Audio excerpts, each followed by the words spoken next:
What's up, guys? Sorry I haven't actually managed to get the Bandit 1200 video up yet. It's still pretty fucking grim, quite frankly, down in Cornwall. I've not really had a chance to mess about with it.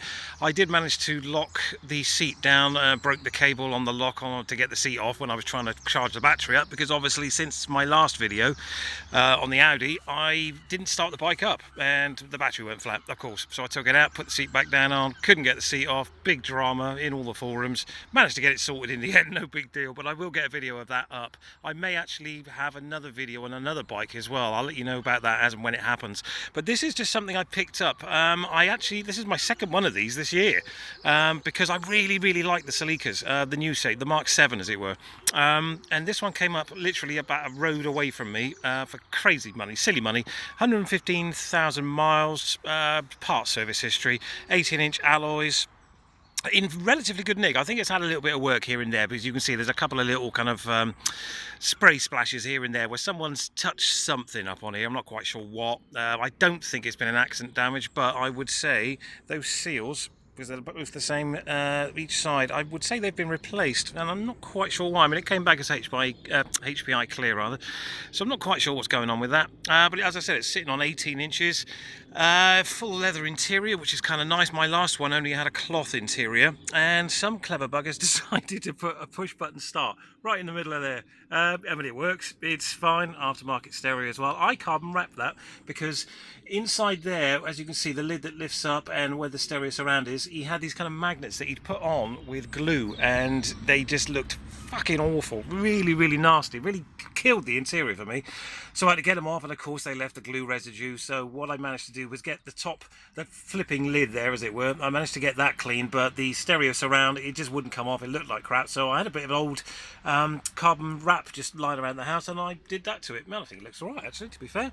As I said, leather interior, sunroof, common issue on these, the motor's gone on it. The roof itself is fine. There's a place near me that sells the motor for about 50 quid, no big deal. I might do it if I keep the car. I might just sell it on and say, look, you know, here's 100 quid off because you've got to get the sunroof fixed, you know, which I think is fair. The last owner also decided to paint the calipers red and type in Celica on them. I'm not quite sure why. I mean, you know, each of their own.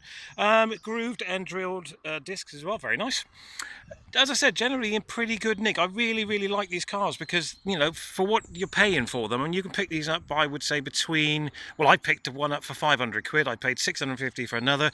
I saw one not dissimilar to this, similar age, similar mileage, all the rest of it, in a garage, and it said sold, and that was up for 2,999. So I'm not quite sure what's going on there. A couple of other little bits and bobs. I mean, I would imagine it was a younger guy that had this, because they put little stickers on, you know, the Toyota Racing Division badge there, powered by Yamaha. Apparently they kind of collaborated with Toyota on the Celica to design and build it. You know, I don't quite know really what's going on with that. I'm just going to leave it on there, to be honest. But as you can see, I mean, it's pretty straight, you know, dirt cheap, local. Not sure what I'm going to do with it yet, because I got rid of the Audi.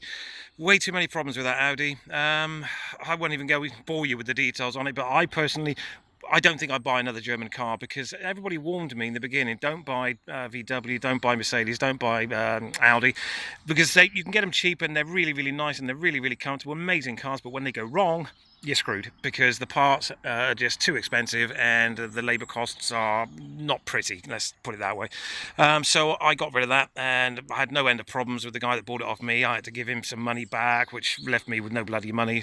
But then I managed to save up enough to get this, because, you know, as I said, I picked this up just purely because it was local. I wasn't looking for another car, to be honest, but I picked this up because it would have been silly not to. And as you can see, you know, for what it is, dirt cheap. I mean, I'll let you into a secret, it was less than £1,000, you know. I won't say too much else about it. Oh yeah, and he's hydro dipped, I think they call it, the bonnet scoop thingy there. He's given me the original as well. And a private plate, gig 8694.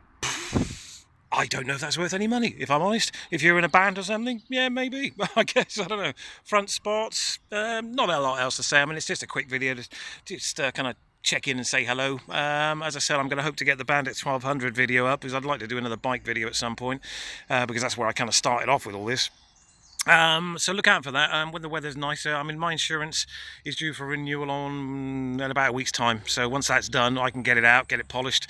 You know, now I've got it running again because I managed to get the seat on and put the battery back in. But I'll talk you through all that and how I ballsed it up when I do the video on it. Any questions on this? As always, just drop them in the comments. You know, but. To be quite honest, for the money you pay for these things, I think they're great, and the insurance is good as well. I mean, for me, well, I'm not exactly a kid anymore, but it works out about 200 quid a year fully comp on that, and I've only got 1 year's no claims bonus, so can't argue with that. You know, so for less than £1,000, pick up one of these. Toya, reliability, why not? Even if it only lasts you a couple of years, you know, you can't really go far wrong with them, can you? All right, guys, as I said, any questions, drop them in the comments, and I'll do my best to answer them. Take care.